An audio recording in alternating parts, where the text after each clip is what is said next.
2025 మార్చి 14వ తేదీన శుక్రవారం రోజు పాల్గొన పౌర్ణమి రాబోతోంది. ఈరోజే చంద్రగ్రహణం కూడా ఏర్పడబోతుంది. అయితే ఈ పౌర్ణమి లోపు లేదా పౌర్ణమి రోజు ఆవు కనిపిస్తే ఇలా చేయండి చాలు, మీకు ఉన్న దరిద్రాలన్నీ కూడా తొలగిపోతాయి, కష్టాలు కన్నీళ్లు పోతాయి. పౌర్ణమిలోపు ఆవుకు ఇదొక్కటి తినిపిస్తే మీ జీవితం మారిపోతుంది. ఈ పాల్గొన పౌర్ణమి చాలా విశేషమైనది.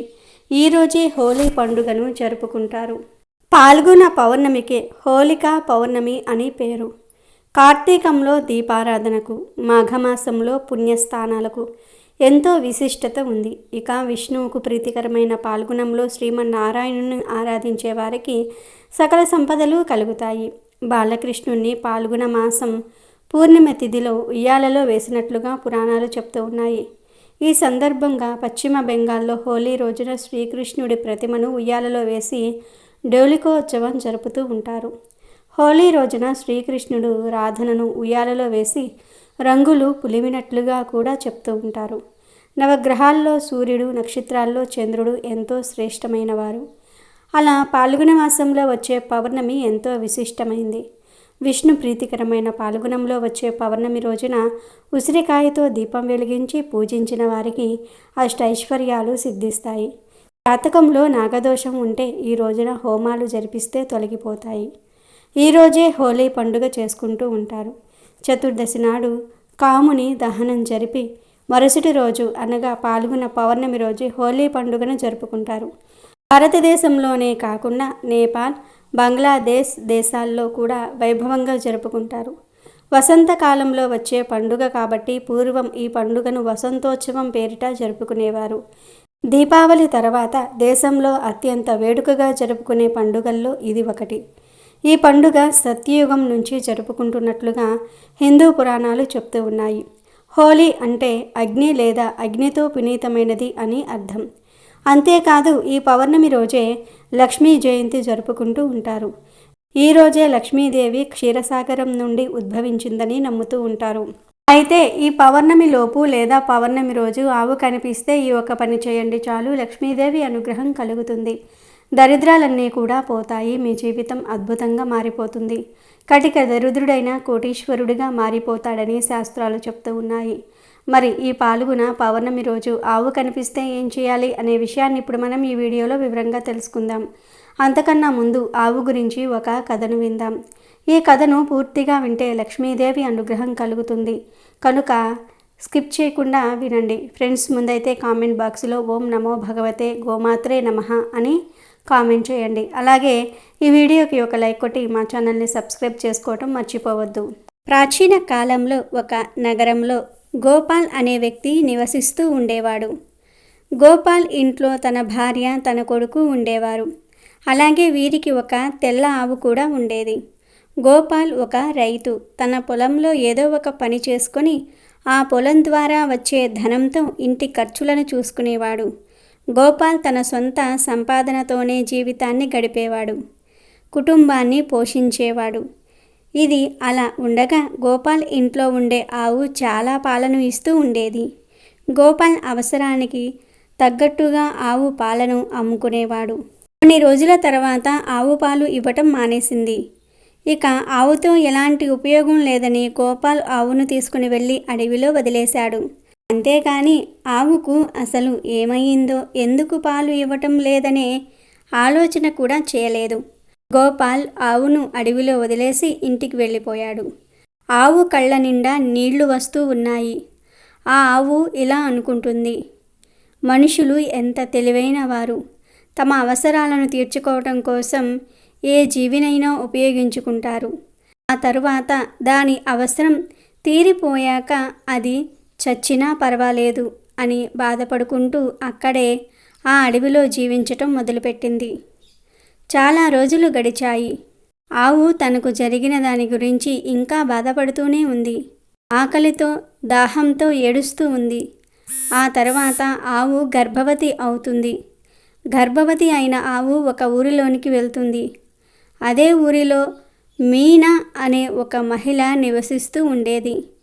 మీన యొక్క స్వభావం అందరికన్నా భిన్నంగా ఉండేది. అందరితో గొడవలు పడుతూ ఎవ్వరికీ విలువ ఇవ్వకుండా ప్రవర్తిస్తూ ఉండేది. మీన ఒక అనాథ. తనకంటూ ఎవ్వరూ లేరు. తను ఒక పశువుల పాకలో పనిచేస్తూ ఉంటుంది. అయితే మీన గోపాల్ వదిలేసిన ఆవును చూసింది. ఆ ఆవు కూడా మీనాను చూసింది. కానీ మీన అది గర్భవతి ఆవుని గమనించి అది కొద్ది రోజులలోనే ఒక బిడ్డకు జన్మను ఇవ్వబోతుంది అని అనుకుని ఆవును చూస్తూ ముందుకు వెళ్ళిపోయింది. కొన్ని రోజులకు ఆవు ప్రసవించే సమయం వచ్చేసింది. ఆవు ఆ ఊరిలో ఒక చెట్టు క్రింద కూర్చుంది. అదే సమయంలో మీన పశువుల కోసం గడ్డిని తీసుకుని వెళ్ళడానికి వచ్చింది. ఆవుకు మరియు మీనకి కొంచెం దూరం ఉంది. ఆవు ప్రసవించటం మొదలుపెట్టింది.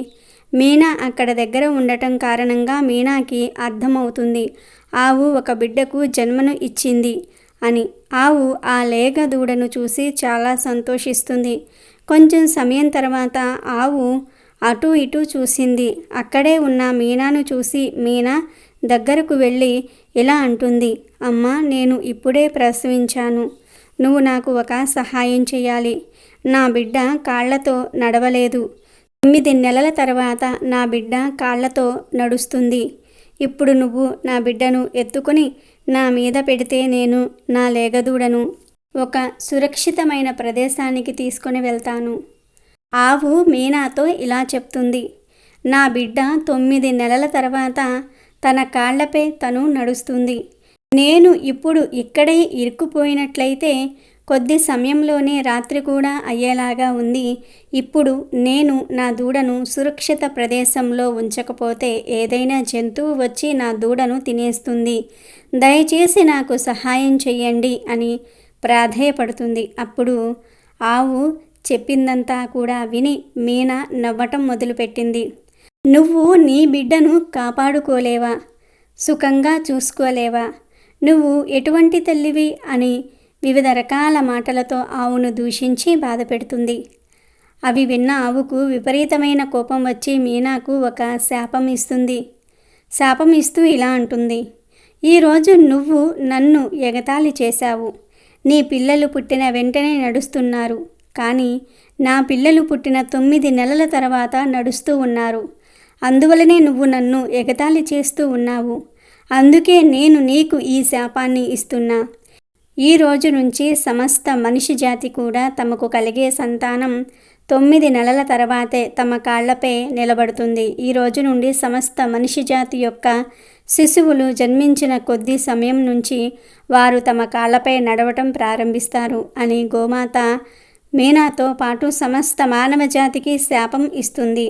ఈ కారణంగానే స్త్రీకి జన్మించిన పిల్లలు 9 నెలలు దాటిన తర్వాతే తమ కాళ్లతో నడవటం ప్రారంభిస్తారు.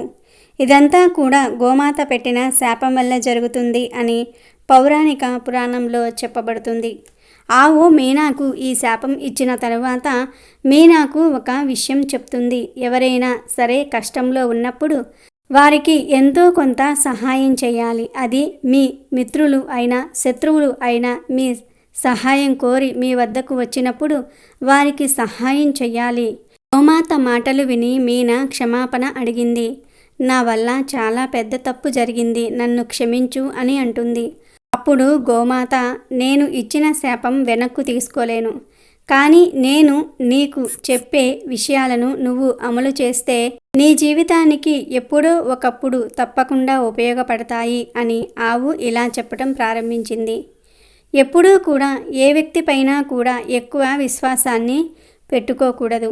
అది ఎవరైనా సరే మన సొంత వాళ్లపై కూడా ఎక్కువ విశ్వాసం పెట్టుకోకూడదు.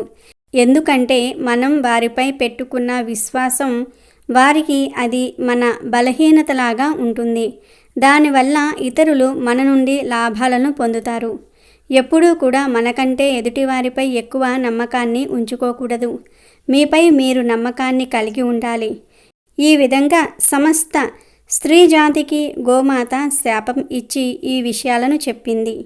ఈ కథ ఒక నిజమైన సంఘటనగా పేర్కొన్నది. ఎక్కడైతే ఆవులు సంతోషంగా ఉంటాయో అక్కడ సిరి సంపదలు వృద్ధి చెందుతాయి. ఎక్కడైతే ఆవులు సంతోషంగా ఉండవో అక్కడ సిరి సంపదలు సంతోషాలు మాయమైపోతాయి. ఆవును దైవంగా భావించి పూజించిన వారికి సకల సంపదలు చేకూరతాయి. ఆవు చుట్టూ 5 ప్రదక్షిణలు చేస్తే భూ ప్రదక్షిణ చేసినంత ఫలితం వస్తుంది. కాబట్టి ఆవును హింసించకండి. మీకు తోచినది ఏదో ఒకటి దానికి ఆహారంగా పెట్టండి. ఆవును ఎవరైతే గౌరవిస్తారో వారి దగ్గర లక్ష్మి ఎల్లప్పుడూ ఉంటుంది. పేదరికం అనేది దరిచేరదు. ఆ విషయంలోనికి వస్తే మన హిందూ సాంప్రదాయంలో ఆవుకి ఎంతో ప్రాధాన్యత ఉంది.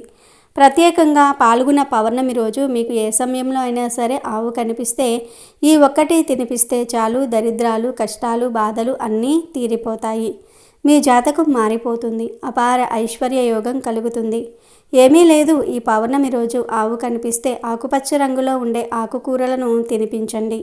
అంటే గడ్డి, తోటకూర, పాలకూర, కొత్తిమీర, కరివేపాకు, చుక్కకూర ఇలా ఏవో ఒక ఆకుకూరలను తినిపించండి. ఇలా తినిపించడం వలన మీకు ఉన్న కష్టాలు, ఆరోగ్య సమస్యలు, జాతక దోషాలు అన్నీ పోతాయి. మీ మనసులోని కోరికలు నెరవేరుతాయి. దరిద్రాలు పోతాయి. మీ ఆస్తి వృద్ధి చెందుతుంది. ధనలాభం కలుగుతుంది. లక్ష్మీ కటాక్షంతో అష్టైశ్వర్యాలు సిద్ధిస్తాయి. కనుక అందరూ గ్రహణంతో కలిసి వస్తున్న ఈ పౌర్ణమి రోజు ఆవుకు ఆకుపచ్చ కూరలను తినిపించండి.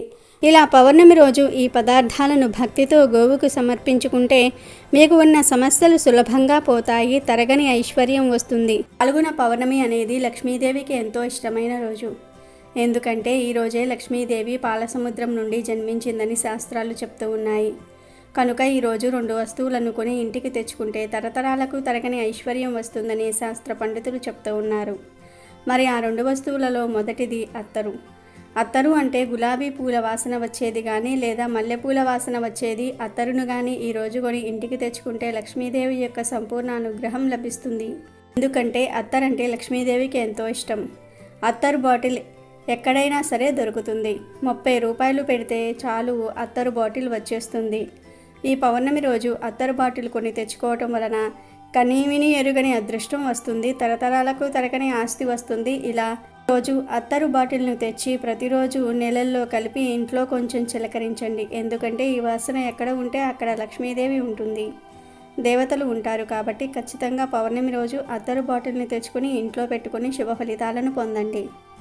ఇక 2వ వస్తువు ఏమిటి అంటే యాలుకలు. ఈరోజు చిన్న యాలుకల ప్యాకెట్ని అయినా సరే కొని ఇంటికి తెచ్చుకోవాలని జ్యోతిష్య పండితులు చెప్తూ ఉన్నారు. యాలుకలు మంచి సువాసనను కలిగి ఉంటాయి. యాలుకలు మంగళకరమైనవి, శుభకరమైనవి. యాలుకలతో దేవతా పూజ చేస్తారు. యాలుకల మాల సమర్పించి లక్ష్మీదేవికి పూజ చేస్తారు. ఆల్రెడీ యాలుకలు ఇంట్లో ఉన్నా సరే ఈరోజు యాలుకలను కొని తెచ్చుకోవాలి. 5 రూపాయలు పెడితే చిన్న యాలకుల ప్యాకెట్ వస్తుంది కదా, ఆ యాలకుల ప్యాకెట్ను అయినా సరే తెచ్చుకోవచ్చు. తెచ్చుకున్న యాలకులతో ఈరోజు పాయసం చేసి అమ్మవారికి నివేదన చేసి ఆ పాయసాన్ని మీ ఇంట్లో వారందరూ కూడా తింటే చాలా చాలా మంచిది. లక్ష్మీ అనుగ్రహం కలుగుతుంది. కనుక ప్రతి ఒక్కరూ కూడా ఈ హోలీ పౌర్ణమి రోజు ఈ 2 వస్తువులను కొని ఇంటికి తెచ్చుకోండి. 2 వస్తువులు తెచ్చుకోలేని వారు కనీసం ఏదో ఒక వస్తువును అయినా సరే కొని తెచ్చుకోండి. ఇలా కొని తెచ్చుకుంటే కూర్చొని తిన్నా తరగని ఐశ్వర్యము, ఆస్తి వస్తాయి. లక్ష్మీదేవి అనుగ్రహం కలుగుతుంది. కష్టాలన్నీ కూడా పోయి సకల ఐశ్వర్యాలు సిద్ధిస్తాయి. అయితే ఎంతో శక్తివంతమైన ఈ పౌర్ణమి రోజు ఈ చెట్టును తాకితే చాలు 7 తరాలకు తరగని డబ్బు వస్తుంది. మీ జీవితంలోని పేదరికమంతా కూడా పోతుంది. కష్టాలు, ఆర్థిక సమస్యలన్నీ కూడా పోతాయి. మళ్ళీ వచ్చే సంవత్సరం వరకు ధనానికి లోటు రాదు. లక్ష్మీదేవి అనుగ్రహం కలుగుతుందని పెద్దలు చెప్తూ ఉన్నారు. ప్రత్యేకించి హోలీ పౌర్ణమితో కలిసి వస్తున్న చంద్రగ్రహణం రోజు ఉమ్మెత్త చెట్టును తాకితే చాలు మీ ఒంట్లోని దరిద్రమంతా కూడా పోతుంది. తరతరాలకు తరగని ఐశ్వర్యం వస్తుందని పెద్దలు చెప్తూ ఉన్నారు. హోలీ పౌర్ణమి రోజు ఉమ్మెత్త చెట్టును తాకితే చాలు మీ దశ మారిపోతుంది. నరక బాధలు పోతాయి. హోలీ పౌర్ణమి రోజు ముందుగా ఉమ్మెత్త చెట్టు ఎక్కడ ఉందో కనుక్కొని అక్కడకు వెళ్ళండి. తెల్ల ఉమ్మెత్త, నల్ల ఉమ్మెత్త, ఏ ఉమ్మెత్త చెట్టు అయినా పర్వాలేదు. ఉమ్మెత్త చెట్టు దగ్గరకు వెళ్ళి ఆ చెట్టు మీద చిటికెడు పసుపు, కుంకుమను చల్లండి. నీళ్ళేమీ పోయాల్సిన అవసరం లేదు. ఆ తర్వాత ఈ ఉమ్మెత్త చెట్టును మీ ఎడమ చేతితో 21 సార్లు తాకండి. అలా తాకేటప్పుడు మీకు ఏమైనా కోరికలు ఉంటే ఆ కోరికలను కోరుకోండి. తప్పక ఆ కోరిక నెరవేరుతుంది. ఇలా ఉమ్మెత్త చెట్టును టచ్ చేసిన తర్వాత ఒక 2 నిమిషాల పాటు ఆ చెట్టు దగ్గరలో నిల్చోండి. లేదా కూర్చోండి. ఎందుకంటే ఉమ్మెత్త చెట్టు చాలా శక్తివంతమైనది. ఈ పౌర్ణమి సోమవారంతో కలిసి వస్తుంది. ఉమ్మెత్త చెట్టు అంటే శివుడికి ఇష్టమైన చెట్టు. ఉమ్మెత్త గురించి మనకు తెలుసు. ఇది ఎక్కడ పడితే అక్కడ కనబడుతూనే ఉంటుంది. ఉమ్మెత్త కూడా ఔషధ గుణాలను కలిగి ఉంటుంది. అంతేకాకుండా ఉమ్మెత్తను ధన వృద్ధికి, నర దృష్టికి కూడా ఉపయోగిస్తూ ఉంటారు. పూర్వకాలంలో ఉమ్మెత్త చెట్టును ఇంటి ముందు పెంచుకునేవారు. దీనిని ఇంటి ముందు పెంచుకోవటం వల్ల నరదృష్టి, నరఘోష తగలకుండా ఉంటాయని నమ్మేవారు. నరుడి చూపుకు నల్లరాయి కూడా పగులుతుంది అనే నానుడి మనకు ఉండనే ఉంది గనుక నరదృష్టి, నరఘోష తగిలితే ఎంత డబ్బు వచ్చినా ఇంట్లో నిలవదు. అభివృద్ధి చెందాల్సిన వారు కూడా పతనమైపోతారు. చాలామంది ఇంట్లోని వారికి నరదృష్టి తగలకుండా ఇంటి ముందు నల్ల ఉమ్మెత్త చెట్టును పెంచుతూ ఉంటారు. కొందరు వ్యాపార సంస్థల ముందు కూడా నల్ల ఉమ్మెత్త చెట్లను పెంచుతూ ఉంటారు. ఈ మొక్క వేరును ఇంట్లో, వ్యాపార స్థలాలలో ధనం దాచుకునే చోట ఉంచటం వల్ల వ్యాపార లాభాల బాట పడేలాగా చేసి ధనాన్ని ఆకర్షిస్తుంది. దీన్ని ఉమ్మెత్తను ఆయుర్వేదంలో ఔషధంగా కూడా ఉపయోగిస్తూ ఉంటారు. ఈ మొక్క ఆకుల రసాన్ని అరికాళ్లకు రాసుకోవటం వల్ల అరికాళ్ల మంటలు తగ్గుతాయి. ఉమ్మెత్త పూలతో శివుడికి కూడా పూజ చేస్తూ ఉంటారు. కనుక హోలీ రోజు ఉమ్మెత్త చెట్టును తాకండి. ఆ చెట్టు దగ్గర నుండి తిరిగి వచ్చేటప్పుడు ఒక ఉమ్మెత్త కాయను తెచ్చి ఆ కాయలోని గింజలను తీసేసి ఆ కాయలో నువ్వుల నూనె పోసి 3 వత్తులు వేసి శివుడి దగ్గర దీపం పెట్టండి. హోలీ పౌర్ణమి రోజు ఇలా ఉమ్మెత్త చెట్టును తాకటం వలన 7 తరాలకు సరిపడా ఐశ్వర్యం వస్తుంది, పేదరికం పోతుంది, కష్టాలన్నీ పోతాయి. శివుడి అనుగ్రహంతో పాటు లక్ష్మీదేవి అనుగ్రహం కూడా కలుగుతుంది. హోలీ పుట్టు పూర్వోత్తరాల గురించి పురాణాలలో ఎలాంటి భిన్నమైన కథలు ప్రచారంలో ఉన్నాయోనే ఆసక్తికరమైన విషయాలను ఇప్పుడు మనం తెలుసుకుందాం. రాక్షసరాజైన హిరణ్యకశిపుడు బ్రహ్మవరంతో విష్ణువు మీద కోపంతో విష్ణునామస్మరణ చేసిన దేవతలను, మునులను అనేక రకాలుగా హింసించేవాడు. కానీ అతని కుమారుడు ప్రహ్లాదుడు కూడా విష్ణు భక్తుడే. ఎంత చెప్పినా ప్రహ్లాదుడు విష్ణు భక్తిని వదిలేవాడు కాదు. ఇది ఇష్టం లేని ఆ రాక్షసుడు తన కుమారుడిని చంపాలని విఫల యత్నాలు చేస్తాడు. చివరికి తన సోదరి హోలికను ప్రహ్లాదుడిని చంపడానికి పురమాయిస్తాడు. హోలిక మంటలను రగిల్చి దివ్య శక్తులు కలిగిన ఒక వస్త్రాన్ని కప్పుకొని మంటల్లో కూర్చుంటుంది. తన ఒడిలో ప్రహ్లాదుని కూర్చోబెట్టుకుంటుంది.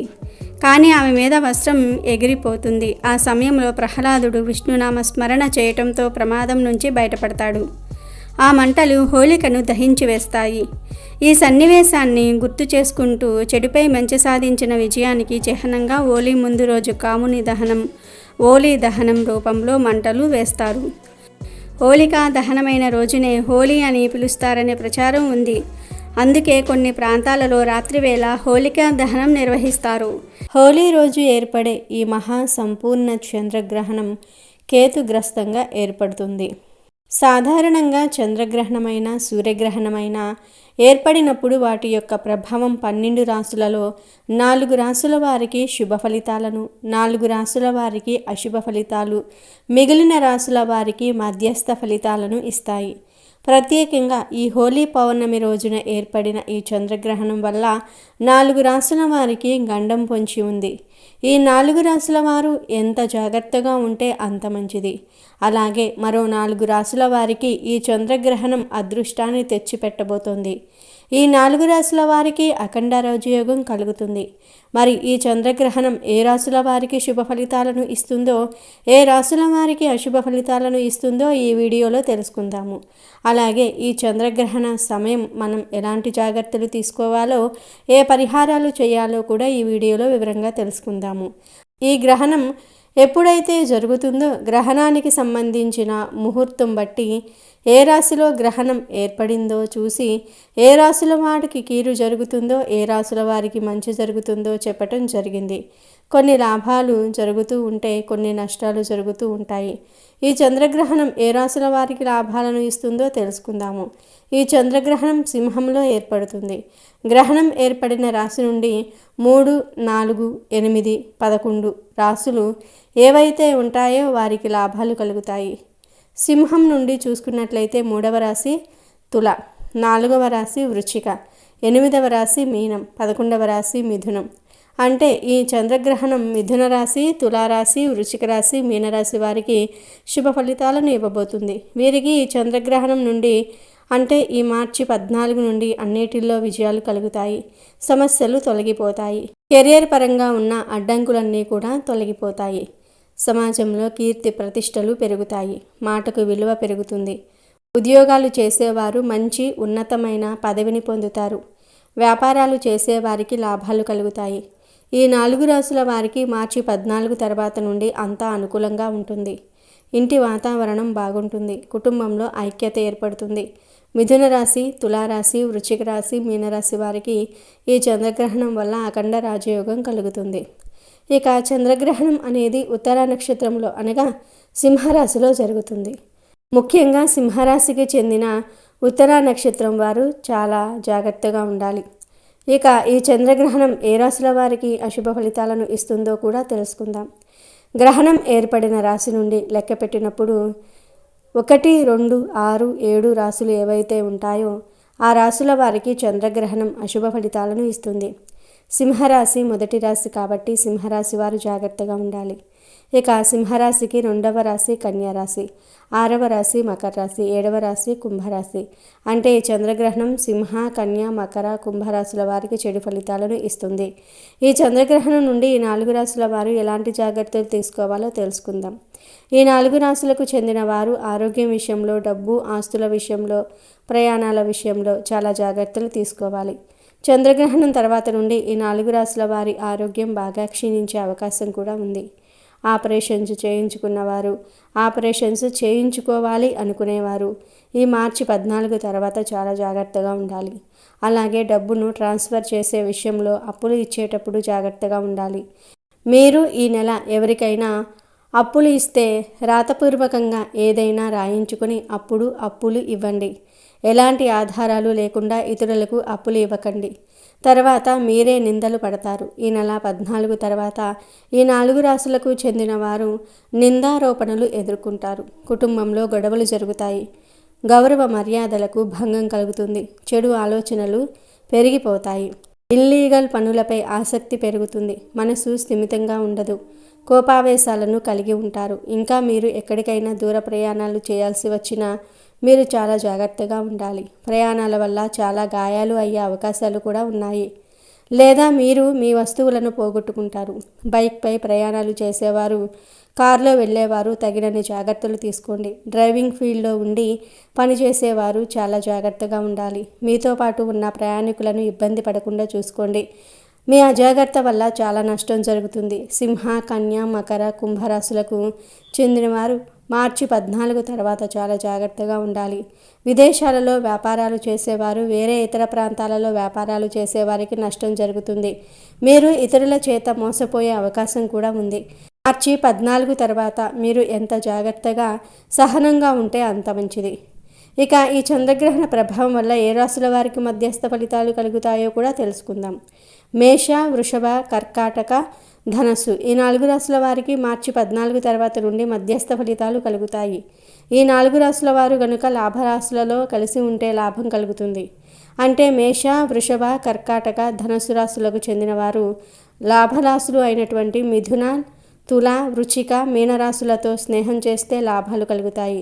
అలా కాకుండా స్నేహ, కన్య, మకర, కుంభరాశులకు చెందిన వారితో స్నేహం చేస్తే మేష, వృషభ, కర్కాటక, ధనస్సు రాశులకు చెందిన వారికి కష్టాలు తప్పవు. వారు ఎదుర్కొంటున్న సమస్యలు మీరు కూడా ఎదుర్కోవాల్సి వస్తుంది. కాబట్టి మీరు అశుభరాశులకు ఎంత దూరంగా ఉంటే అంత మంచిది.